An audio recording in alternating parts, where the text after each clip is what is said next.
How to hide Instagram following list. Hello everyone, welcome to this channel. I'm here to help you out today, so without any delay, let's get started. Now first of all, launch the Instagram application on a device and make sure you are logged into your account. And as you're logged into your account, there are basically few ways to hide the Instagram following list.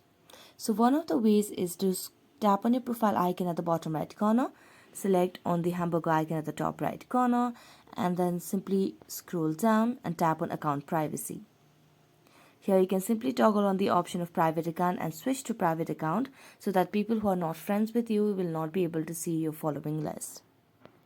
Next, what you can do is simply go to the person's profile that you want to hide the Instagram following list from, and you can simply tap on three dotted lines and simply restrict or block them.